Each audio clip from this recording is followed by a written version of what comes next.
Good evening, ladies and gentlemen. Welcome to the annual Freebairn Lecture. My name is David Dixon, and I am head of the Department of Economics at the university. I would like to begin the evening in the customary way by acknowledging the Wurundjeri people of the Kulin Nation, the traditional owners of the land on which tonight's lecture takes place. The annual Freebairn Lecture forms part of a wider programme of public lectures which are free and open to all. We welcome members of the public to sign up online to attend these lectures or to receive the videos once they are released. The Department of Economics and the Melbourne Institute of Applied Economic and Social Research have jointly run lectures on public policy for many years. The intent of this lecture series is to give Australian-based economists the opportunity to discuss relevant issues of contemporary public policy. In 2012, we made the decision to rename this lecture the Freebairn Lecture in Public Policy in recognition of the many significant contributions Professor John Freebairn has made to economics and public policy. Professor Freebairn is the current Ritchie Chair in Economics. He's a former head of the Department of Economics and has been Director of the Melbourne Institute.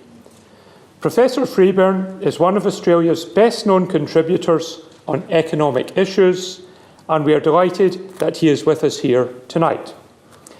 And now, to introduce tonight's speaker, I would like to welcome Abigail Payne, Director and Ronald Henderson Professor at the Melbourne Institute of Applied Economic and Social Research.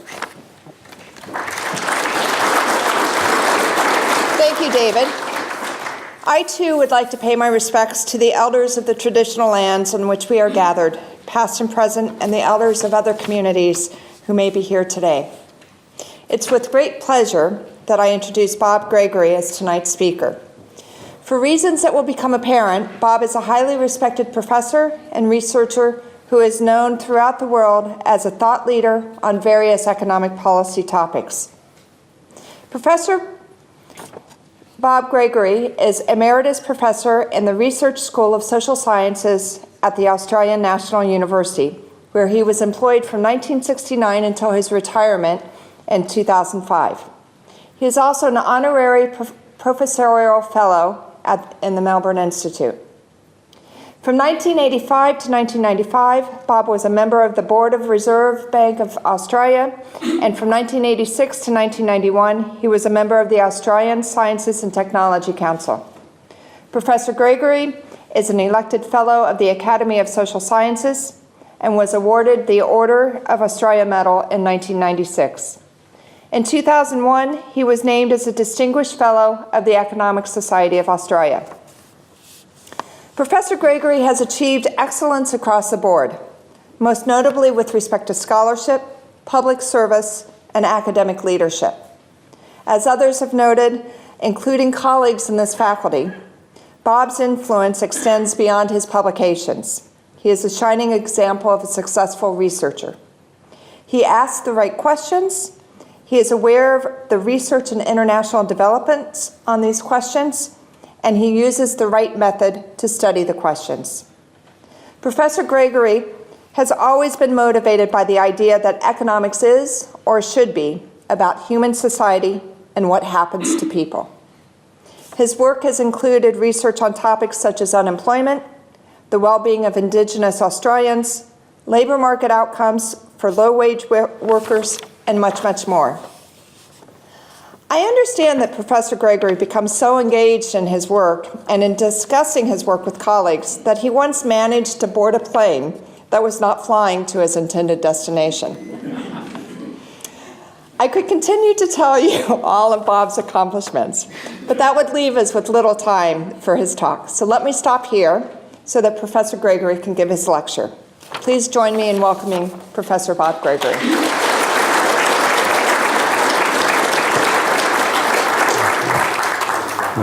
So where is John? I mean, he's up the middle somewhere. Where are you, John? I can't see. John? Okay. John, What I thought I would do, which is a very, very risky strategy, is I thought I would use this opportunity to become an expert in public finance like John. So I put 2 weeks aside.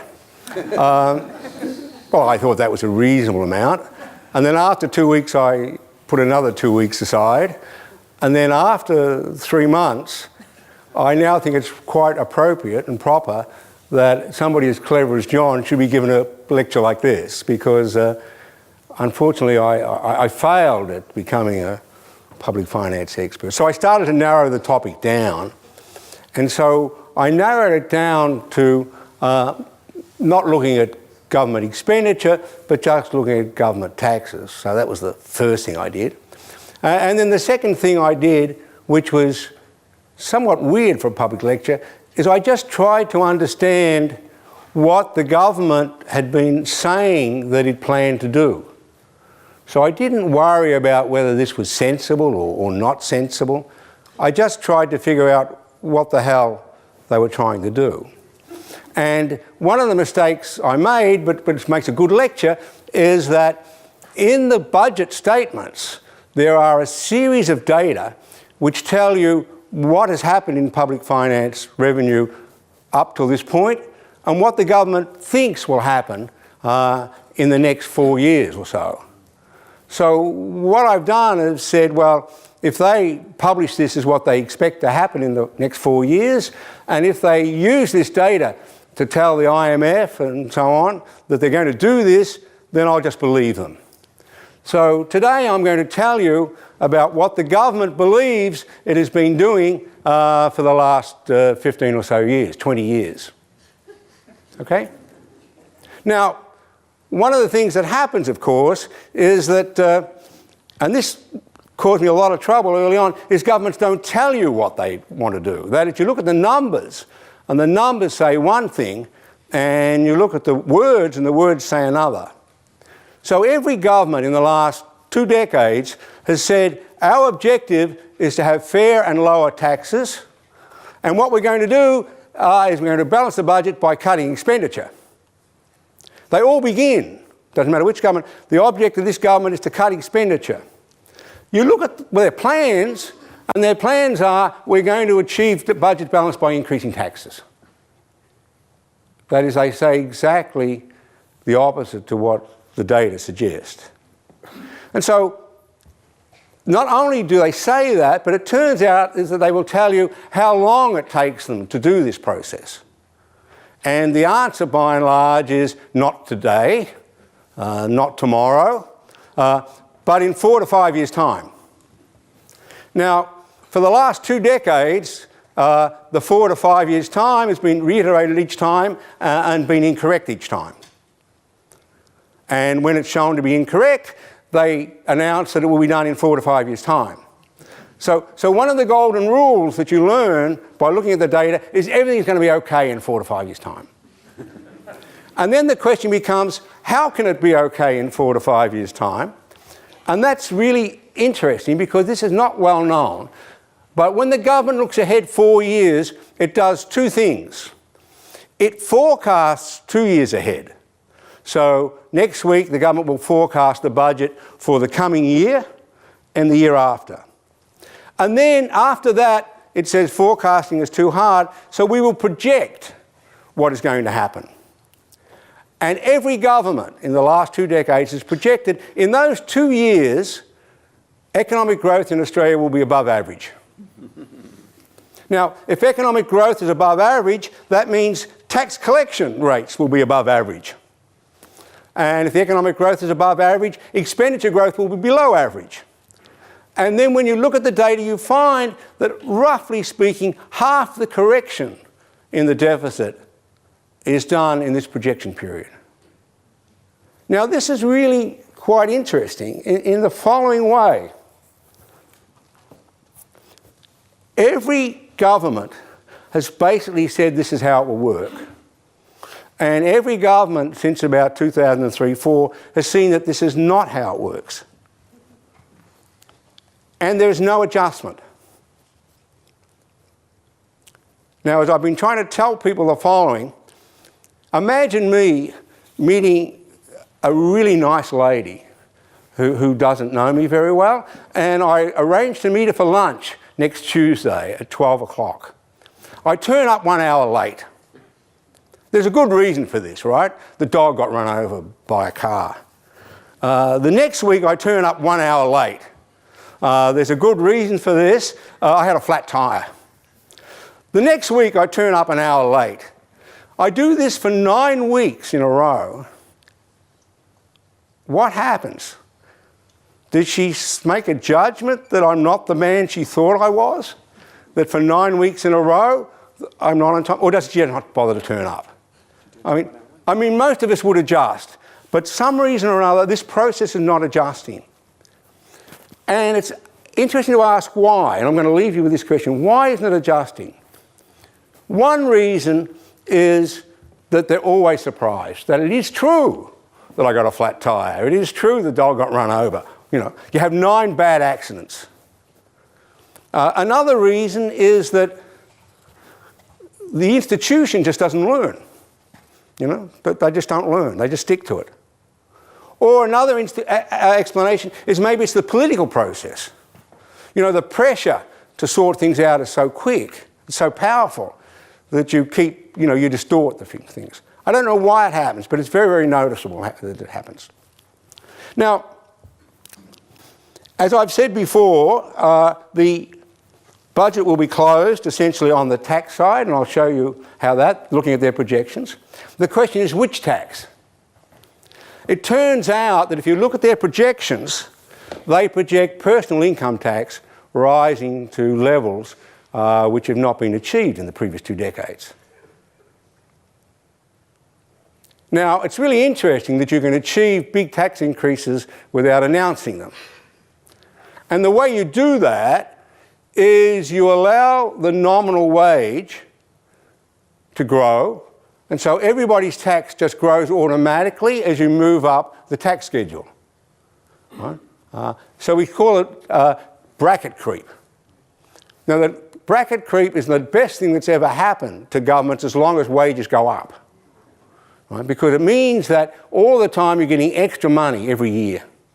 And so that means as a government, what you can do is the only announcements you ever have to make is announcements about tax cuts.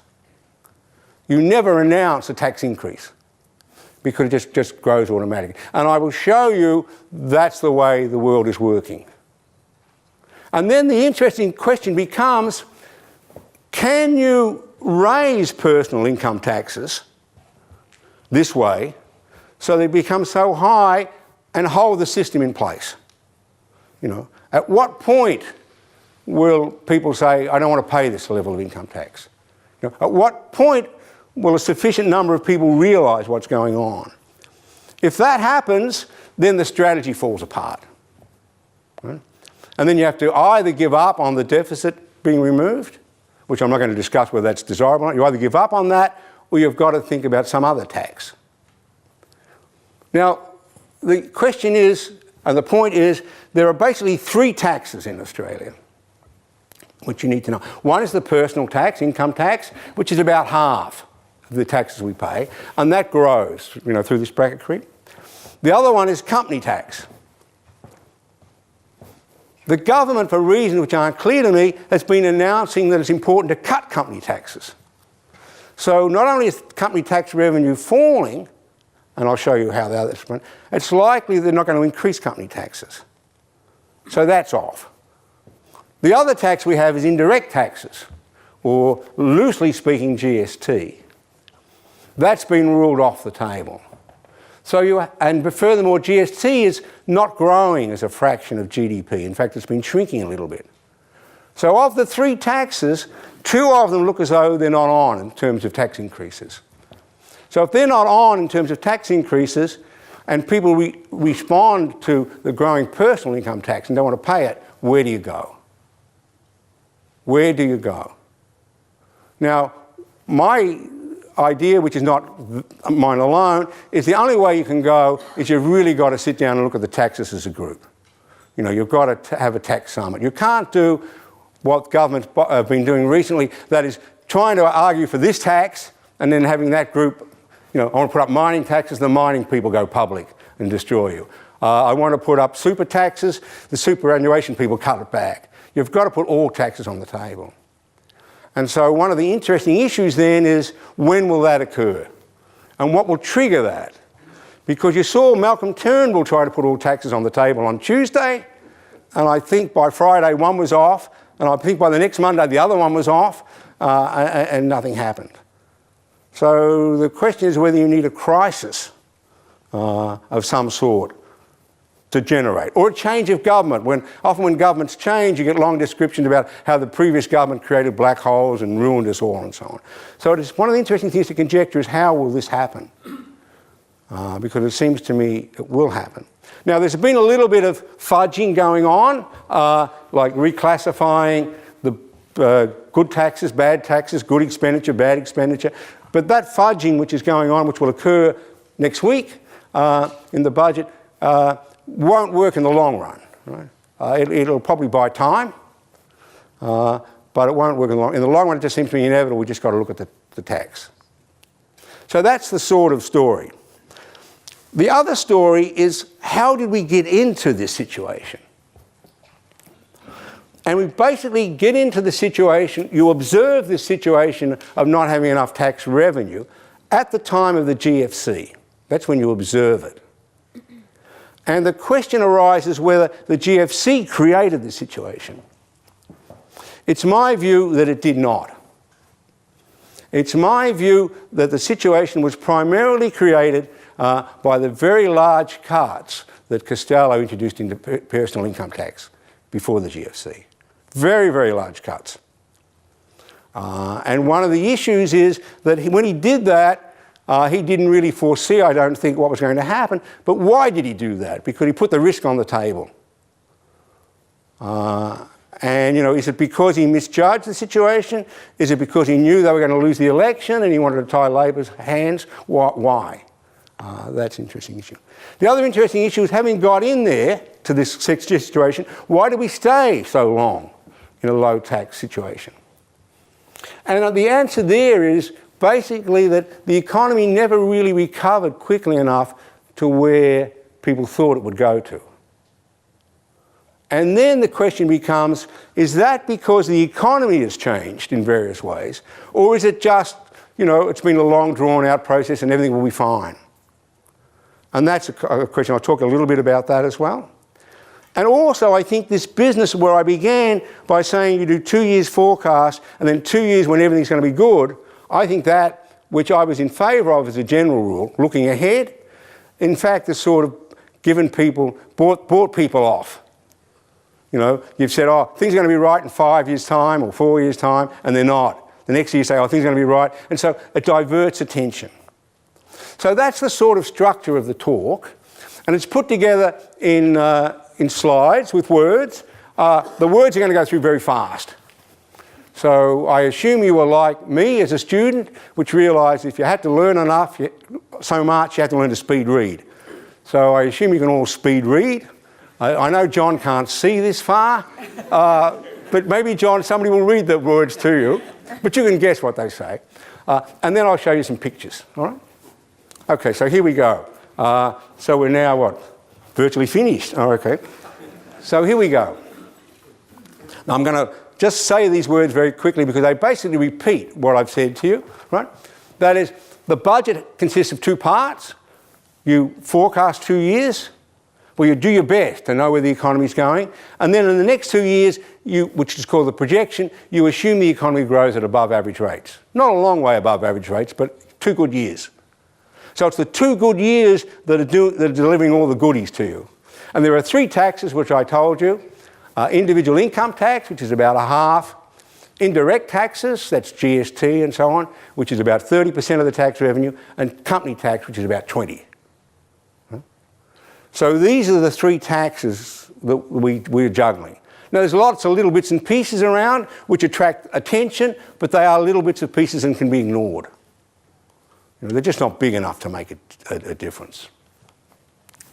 So I think there's a long-run tax crisis that governments will not face and tend to hide.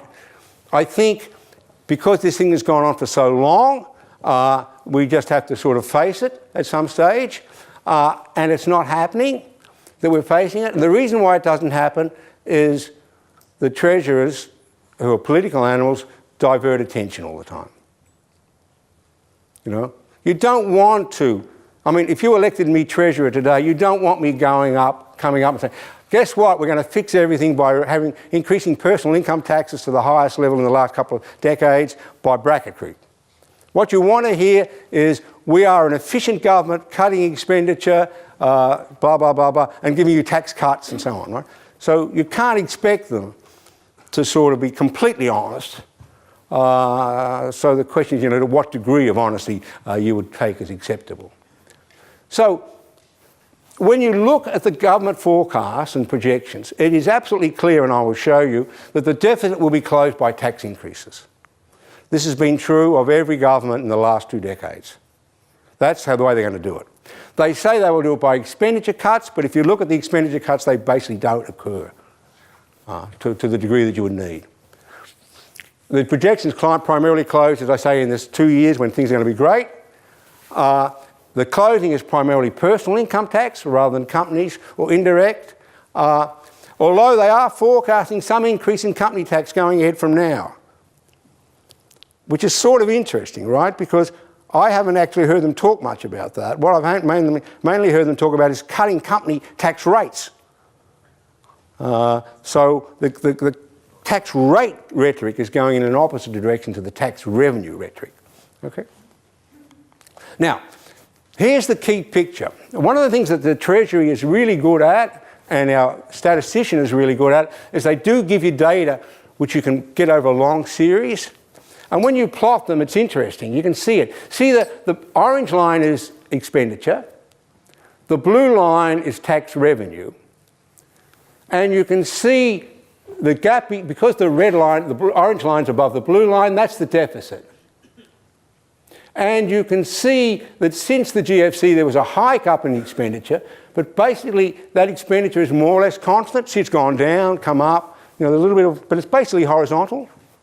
You can see the big cut in tax revenue, which is the blue line, but you can see it's the tax revenue that's got the trend in it. See it going up? Okay. Then at the end here, I've added 2 lines, and these are the forecasts and projections into the future. Right? And these are taken off the latest budget, you know, of 11 months ago. And you can see that the budget forecasts are for the next 5 years or 4 years, expenditure is more or less going to stay where it was. So you see a little bit of a dip down, but basically hardly any. But what's going to close it is the blue line. See how the blue line goes up, it turns into the black, and it goes up. Whoops. You can see it, if I can get this right, which I can't, doesn't matter. Can I? Yes, I can. Yeah, see the blue line, up, up, up, up, and then it goes up, up, up, up, up. So this is the thing that's closing, right? That's the raising of the taxes, not the cutting of the expenditure. If you look at the budget statements, the opening sentence always is, this government is cutting expenditure. If I show you that sentence, you don't actually have to know which treasurer it is, whether it's a Swan or a Morrison or a Hockey, they all say exactly the same sentence. That's the way it sort of starts. But you can see the real issue is the revenue side. You see that all right? Okay. Now, this is a great picture in many ways. The black line here, this one, see this? This is what's actually happening to here. That's the projection. This is the size of the deficit. So 0 is 0 deficit, 1% of GDP, minus 2% of GDP, 3% of GDP. That's the deficit. Right? So the deficit, which at the bottom hit 4, is gradually getting better. That's true. The other lines on here are the forecasts. The blue line is what Costello thought, and he was a long way out, unfortunately. He was a long way out when you come to think about it, right? This is what Swan thought. Once the GFC hit, this is what Swan thought was going to happen. So he got very pessimistic. The black line is actually what happened. And one of the miracles of Australia is that when the GFC occurred, this was a big crisis period. I mean, it was really very, very, very bad and very, very worrying. But it did not really translate much into Australia. It did not hit Australian unemployment as much as we would have imagined. The Treasurer, for example, predicted 3 years of 8.5% unemployment. It never went above 6.5%. In America, it went to 10%. We really escaped the GFC. So Swan, he was so excited about escaping the GFC that he forecast that this would happen. See that? And that by 2012, the deficit would be gone. The next year, instead of being up where he forecast, it came out here. But that didn't worry him much. He forecast that by 2012, it would be gone. The next year, when it was here, instead of here or there, that didn't worry him very much because he forecast by 2012 it would be gone. These are incredible numbers. I mean, I don't know any sensible person who says, you know, if you're 20% out on your estimate this year, don't worry, because next year you'll get there faster. And if you miss out, don't worry, next year you'll get there even faster. I don't know how this happened. I have no idea how this happened. But then, once you got there, everything was going to be fine. Then the government say, well, look, we give up on this 2012. So what we do is we forecast this. So that's when it's... Now look, what's interesting here is that it's going to take longer, but we're still making the same mistakes. We still over forecast. The next year, instead of being here, we're here. Don't worry about that. We'll still get on track. But now they say we're not going to be like Swan. We're not going to hold it on this one. We'll just move it back a year, which is much more sensible, right? So the next year we do here, we're wrong again. What we do, well, we just move it back a little bit. And here we are now, we've moved it back further. So you can see that for 9 consecutive years almost, they've completely under forecast the tax revenue. And the main response has been to, apart from Swan who said, I'm refusing to change about where I'm going to end up, the main response has been to change the end period. So what you do is you say, it's going to take me longer than I thought. One of the reasons why you're still making it, of course, is you have these 2 years at the end all the time where you grow faster than above average. And so you've always got that guaranteed in your pocket. Now, this might change, of course, but that's the record to date. So the question I'm going to say is, why did we enter? Why have we continued? And when will we return? Now, one reason for making mistakes is that the economy changes on you, right? The world changes. And the world has changed, and I'll show you that in a very interesting way. I'm going to make propositions about how the world works, right? And the propositions are going to go right back to the beginning of the global crisis. Now, when we discover the global financial crisis doesn't hit Australia very much, you could say that because we escaped, we should never have got into this situation, right? It's almost as though the global financial crisis really didn't occur here. It occurred in a very short period of months, and then we sort of bounced back for all sorts of reasons. But it didn't occur, and so therefore you think, well, maybe we shouldn't have got into this situation. Now, this picture is what I used to believe, and I'm sure John probably taught this too in the past. I've got unemployment along the horizontal axis. Whoops, so that's 4. Hang on, I've got to go back. 4, and this one here is 12. And this is the budget balance. So when unemployment falls, lots of people get jobs. Businesses do well, and so you get more taxes. So the deficit gets smaller. When unemployment falls, people come off unemployment benefits. People come off disability. They get more jobs, so expenditure falls.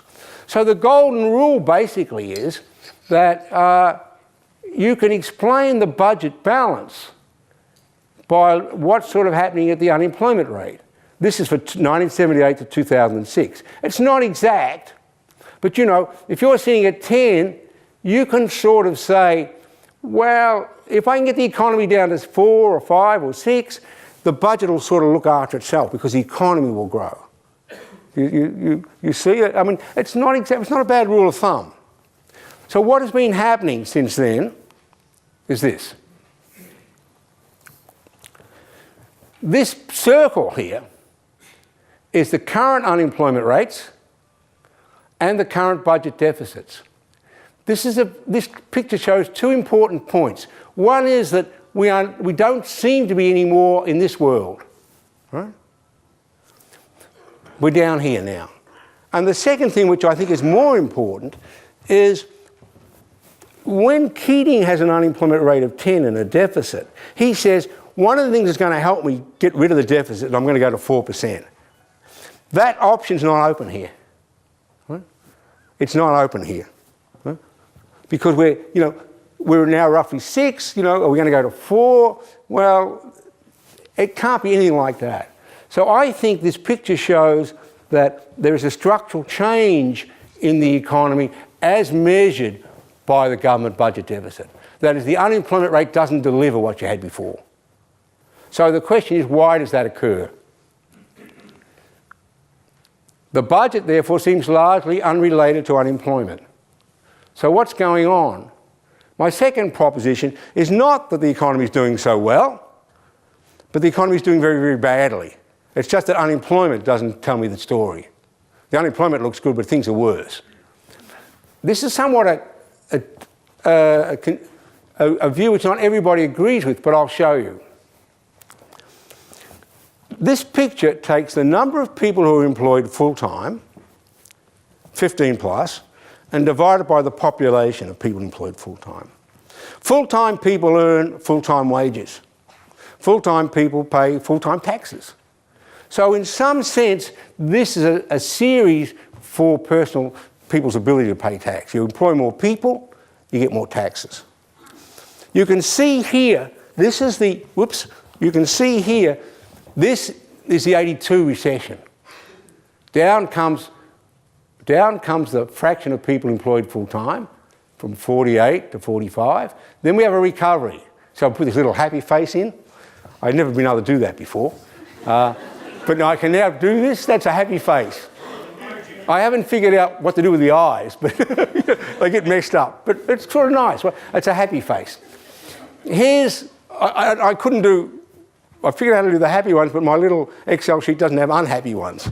So the unhappy periods don't have faces on them. Here's the Keating recession. A little bit of recovery.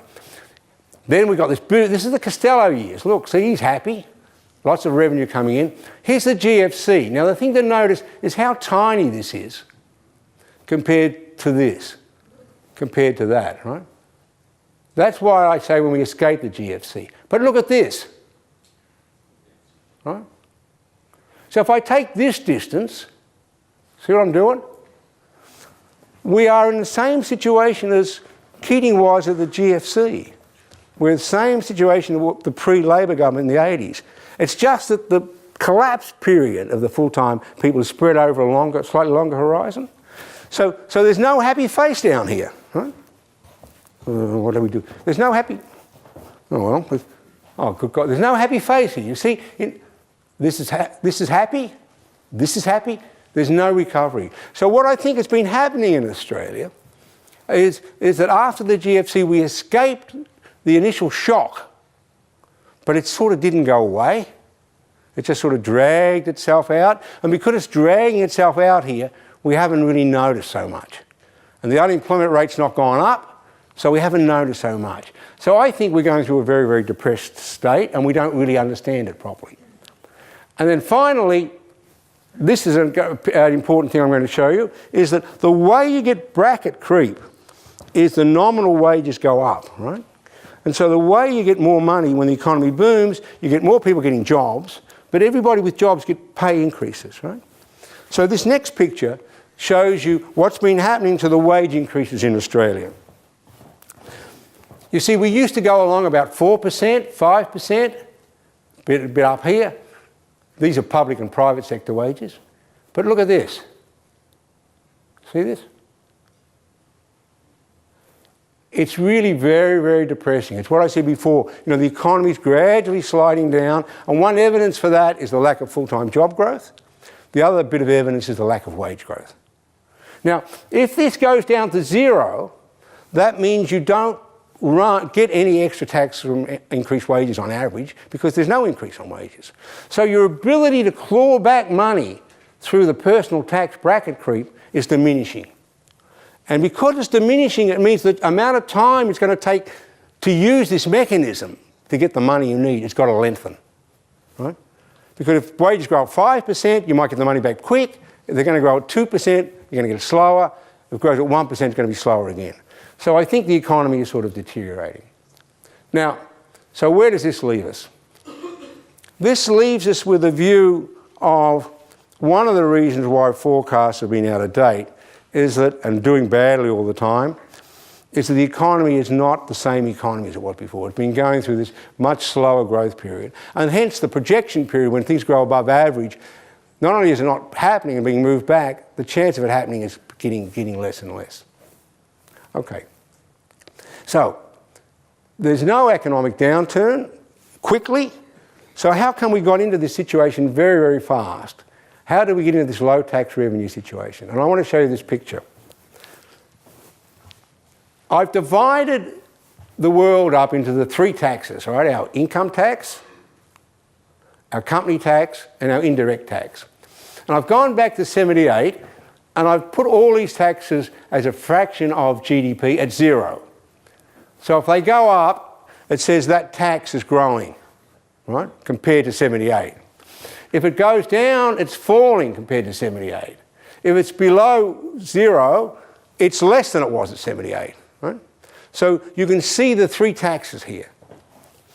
And you can see by the line, this is when the GFC hits. Okay? Now, let me show you some points about this. What's interesting about this is look at company taxes. Over this period between 78 and 2008, company taxes rise. That's partly because the economy's been moving towards more profit share in this period. So if you're sitting here with Costello, you might say, oh, this is going to happen, see? Because after all, it didn't happen exactly, but you might feel optimistic. Here's a bit of the mineral boom, but you might feel optimistic. What's actually happened is this. See this? Here we are now. Down come the company taxes. This line here, this is the indirect taxes. And guess what this is? This is where we introduce the GST, see? All of a sudden we get extra money because we introduce a new tax. So what you could say, and what people said at the time, was here's a new tax, goody, goody, goody, we can cut other taxes. And the idea was to cut the income taxes. Remember, people were worried about people evading income taxes, shady deals and all that. We should get this stuff through the GST. So there it is. But look what's happened. So that tax base, which gave us an extra 1%, is all gone now. It's just dissipated. Mainly it's dissipated mainly because there are other indirect taxes apart from GST, but mainly the GST coverage has shrunk as well. So that means two taxes have gone. They come down, and here's the income tax. Notice, and this is the point I want to make earlier, notice the income tax starts to fall well before the GFC, well beforehand. And that's the Costello tax cuts. Costello says to himself, I've got the indirect taxes, look. I've got company taxes, look. I can afford to cut personal taxes. And he does so by a very large amount. But what happens is these other tax bases disappear. And so what's been happening now is we've been clawing back the deficit by the personal taxes increasing. Here we are now. How are we going to continue? Well, the forecast of government is we're not going to continue by this. That's finished. They are forecasting more company taxes, despite the fact that company taxes are falling and they're cutting company taxes. But they're mainly forecasting the blue line. So the deficit will mainly be brought about, the reduction will be brought about by this big increase of personal taxes, which are going to go from the -1% to +1%, so about a 2% turnaround of GDP. Personal taxes are about 10% of GDP, 11%, something like that. So this is almost a 20% turnaround. So if every personal taxpayer shared this equally, your personal tax would go up 20% compared to here to there. That's GDP, and of your personal income, it depends, on average that'll be roughly true as well. So it's a very dramatic thing. Now, I'm running out of time, so I want to show you just one other thing which emphasises how big these tax cuts were. So this is the personal income tax table. It's a fraction of GDP. I've set it at 100% there, so anything down is a cut, anything up is an increase. The blue line is what happened. You see, Costello, compared to 2003-04, essentially cut taxes almost by 20%. The red line is what would have happened if you did nothing to the tax schedule at all. You just left it there and let inflation, the bracket creep, give you more and more money. Right? So essentially what Costello did, by the time he got here, he'd cut taxes this distance compared to no action, which is about 30%. And now that tax is being clawed back bit by bit by bit, as I said, because we're gradually working our way up the tax schedule. Now, why have we been in deficit for such time? I've told you all about this so far. We over-predicted, we were too optimistic, the other taxes have disappeared, they're not as important as they were, and so on. So this is the tax forecast. The one before I showed you was the GDP, the budget deficit. Here's the tax forecast, and it's exactly the same story again. Tax revenue over GDP. We're running at 24%. Here's the big fall. Most of it occurs in this period here, before the GFC. And here's the government again predicting what's going to happen to taxes. Here's Swan, up. He's wrong every year. Here's Swan again. He's wrong every year. Here's Swan again, he's wrong every year. Here's whoever comes after Swan. Who came after Swan? Hockey. Oh, hockey. Hockey's wrong in every year. Hockey gets a second chance, wrong in every year. Wrong in every year. Well, I hope you're not telling me you get rewards for being wrong. And then here's the current treasurer, whose name I've also forgotten. I have this sort of tendency to forget people who are associated with bad things. Here's Morrison, and so on. So every one of these guys have been wrong. But every one of them has predicted that it's going to be the taxes that bring us back. Right? And taxes are gradually coming back, but they've been wrong in every prediction. Now, that was for personal tax. Here's the company tax. Oh, look, this is getting boring, right? Here's the loss of company tax. Here it is now. Here's the projection. Swan, I mean, you can see what's going on, right? Now, go back to me talking to you about meeting this girl for lunch next Tuesday. I mean, if you think about it like that, and if I really am keen on her, you'd think I'd try and get there an hour early instead of an hour late, right? And you'd think I'd sort of maybe not even turn up after a while, right? I mean, there's a limit to how many times you can say, oh, the dog, oh, the cat got run over as well, right? You go through all the pets, the kid's sick. But that doesn't seem to be happening here, right? That is, for some reason, there's something in the system. Now, you don't expect, no reasonable person expects forecasting to be accurate, right? Because it's just very, very hard. But, you'd think after 9 years or so, it'd be nice to be too high one year and too low the next, and occasionally to hit it right. But we hit it wrong every time. And the Treasury forecasts, people have gone over them. They think, when they compare them to other people's forecasting, they don't think the Treasury is any worse than other people by and large. But there is something in this process, right, that has been leading to this consistent change.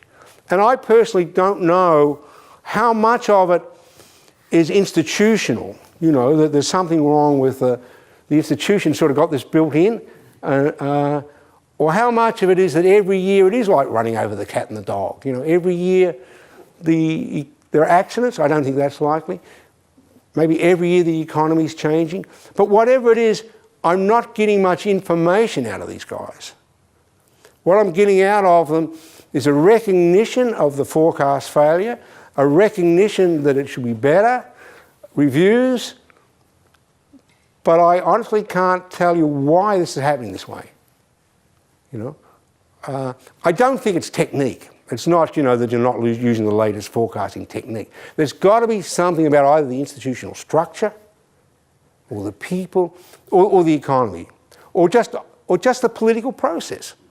You know, that the pressure coming to you is, you know, when you don't know what you're doing and you're tossing a coin, heads or tails, and it comes up heads, the guy says, well, heads is good. It comes up tails, where you say, oh, well, that was luck, maybe we put in a head. You know, maybe the political pressure is leading to this, I don't know, but it's very, very dramatic. So how will it be achieved? And I've said this, and this is the bottom line. If things go in the direction that has been forecast, it's likely that the tax revenues will continue to be under forecast. But if they do go as the way they're forecast, it's based on raising personal income tax. Now, I'm not against personal income tax, or I don't have any particular view on that. All I do know, though, is that as the personal taxes rise, you've got to get some pressure. Right? And the governments will find it hard not to cut the taxes. If you're coming up to an election, it's going to be really hard not to cut. So I don't see this personal tax thing as the way out, not in the period of which something's got to happen. You've either got to change the taxes, or all of a sudden you've got to get real lucky. The economy's got to change and grow very fast. And nobody is really predicting that at the moment, right? The big puzzle at the moment is, you know, why is wage increases so low?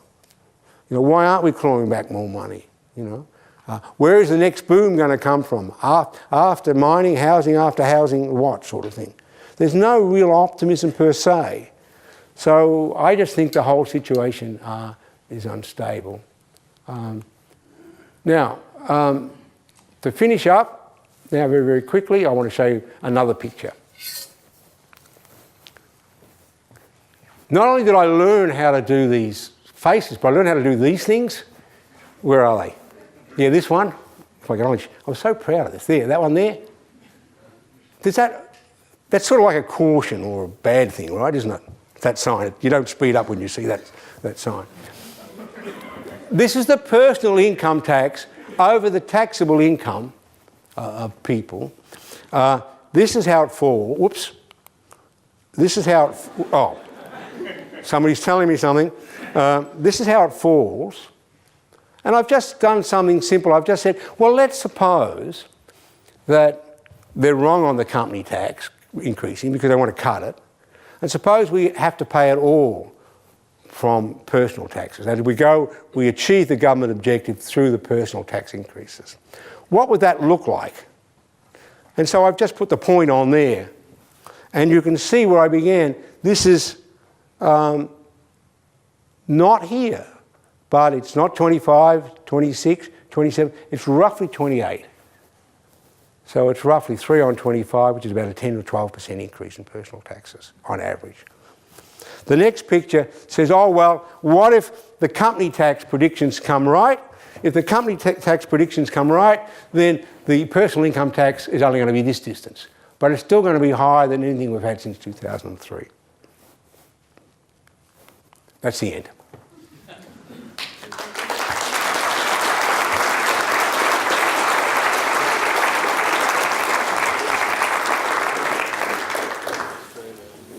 Thank you, Professor Gregory. We now have time for a few questions. I see already lots of hands up, so why don't we go to the right there. Either one, or side by side. Thank you very much. The top marginal tax rate in Australia is one of the highest, 50%, compared to New Zealand, it's only about 35, US about 35. Why is there so much support in Australian among the people for sponging the rich compared to other countries? Why is there so much support for sponging the rich? Oh, well, I don't... Well, I can give you a long answer to that question, but I think I'll duck the question, right? But I want to duck the question in a particular way, and that is that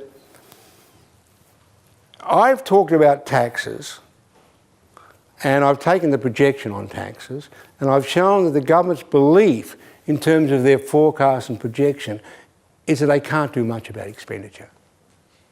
If you believe the forecasts and projections year after year, they basically are forecasting not expenditure cuts. So what does that mean? Now, I don't think the government wants that sort of situation, or the current government, and we saw that in the hockey budget. But I think it's a recognition that the expenditure cuts are basically going to be very, very hard to do. Partly because of the nature of the changing political process, partly because of what people want. But the reality is, if the deficit matters, if you're worried about the deficit, which you may not be, but if you are worried about it, you've got to work on one side or the other.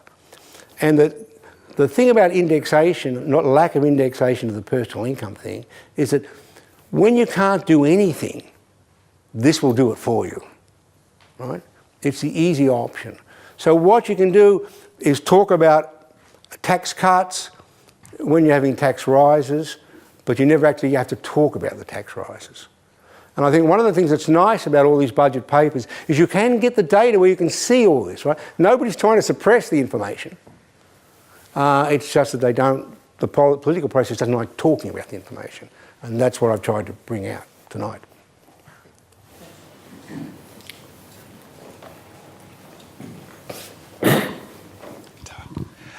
In a society that's increasingly complicated and where citizens require increasingly complicated services from their government, such as the NDIS, for example, why wouldn't you expect, and you have some concerns about whether personal income taxes can rise to the levels that they're projected to, why wouldn't you expect citizens that want these increasingly complicated services from their government, why wouldn't you expect the citizenry to pay for that?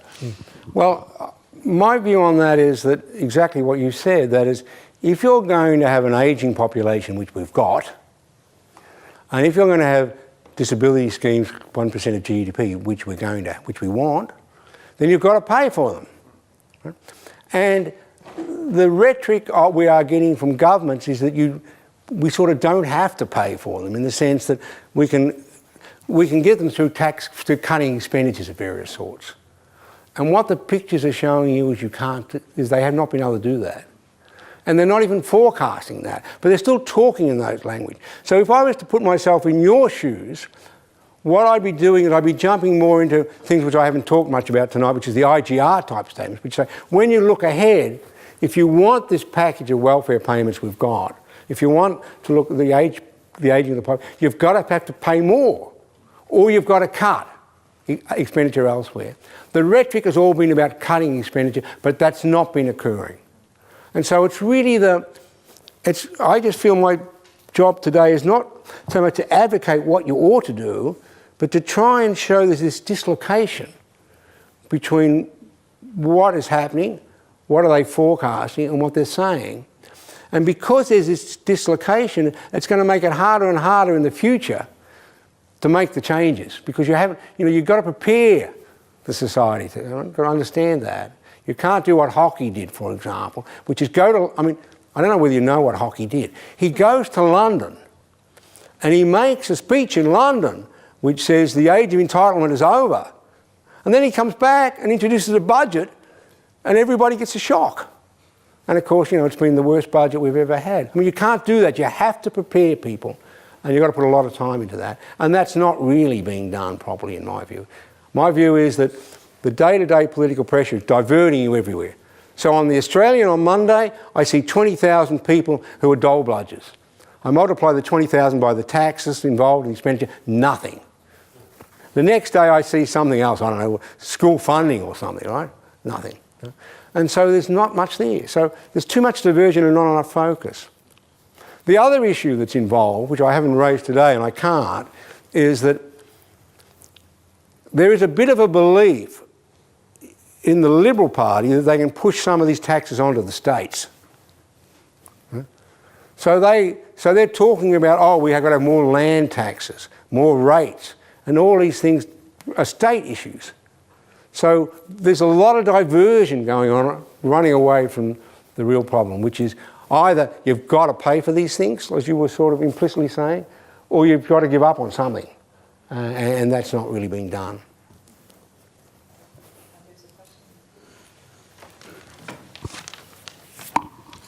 Professor Gregory, thank you for your speech. It's been great. You might need to write down a few notes because I've got about 6 questions, if that's okay. Well, I'm just not going to answer them. But tell me what they are. Number 1, Gregory thesis. Yes.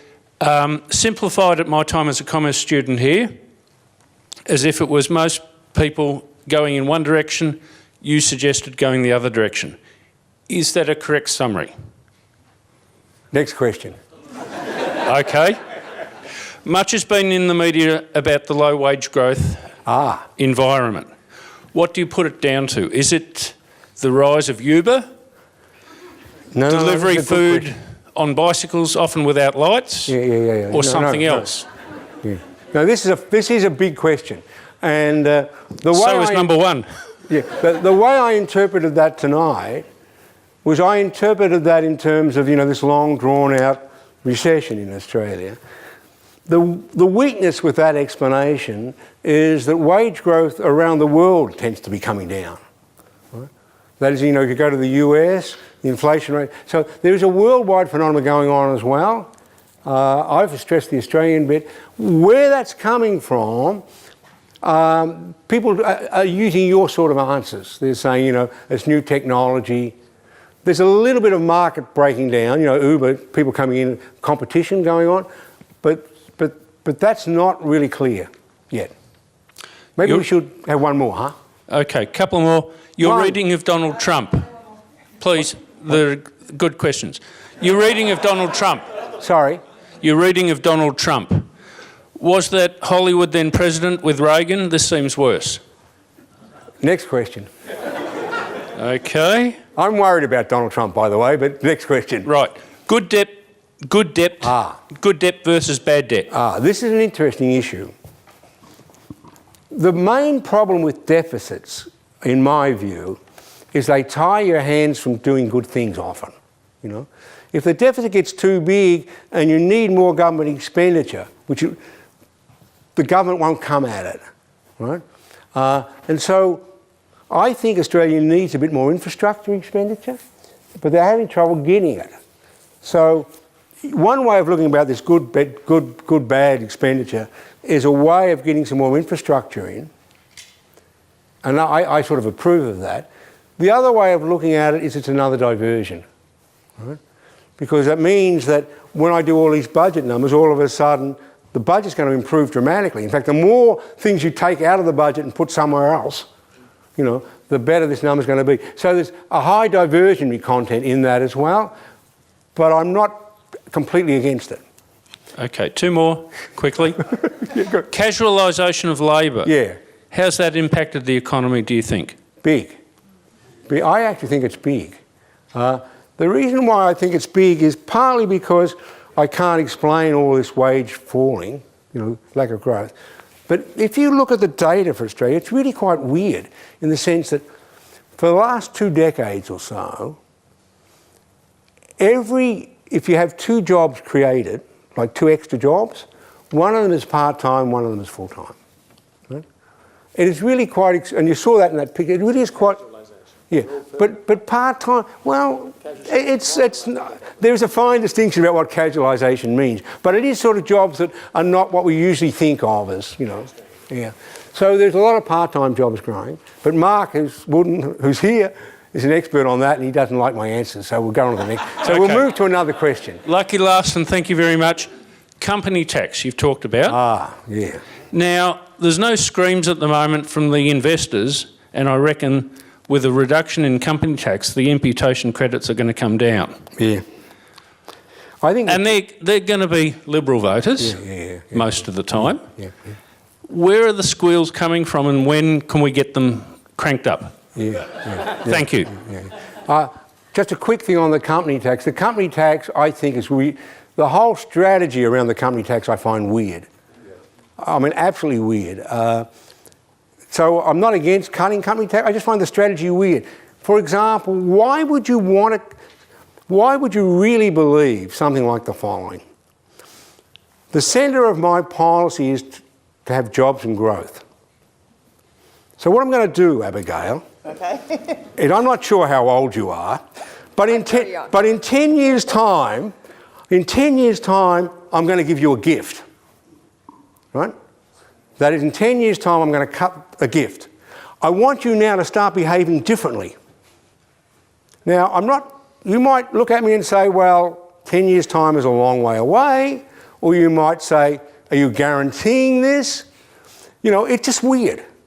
So my view on the company tax is that it will probably come down, but I don't understand why they're doing all this now. It's just so strange when you've got this big personal tax problem looking you in the face and you're talking about company tax cuts. I just don't get it. So I think it's a weird strategy. The time to introduce that strategy is when everybody around the world cuts their company taxes. Then you worry about what you should do. But the idea of like cutting a company tax now is going to bring you lots of things in the future, I find absolutely strange. And I don't even know what it's going to bring. I mean, when I walk around Australia, I don't think I'm seeing shortages of foreign investment, as far as I can see. I don't quite know what's going on. So I think it's a weird thing. No, right, okay. So I think our time has come up. I'd like to invite David to give it thanks. And while he's coming up, I'd like to thank our staff and faculty. Thank you for organizing, as well as a special thank you to Roger Wilkins, who really helped organize us. Thank you.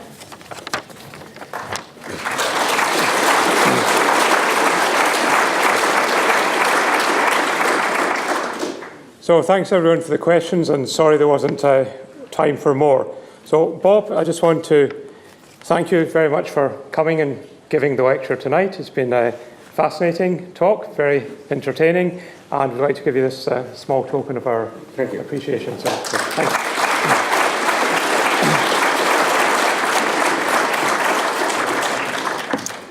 So that concludes tonight's lecture. Our next public lecture in this endowed series will be the Finch Lecture on the 9th of August, and more information will be sent closer to the time, but we hope you can put that in your diary now. So thank you all for attending, and I wish you a good night.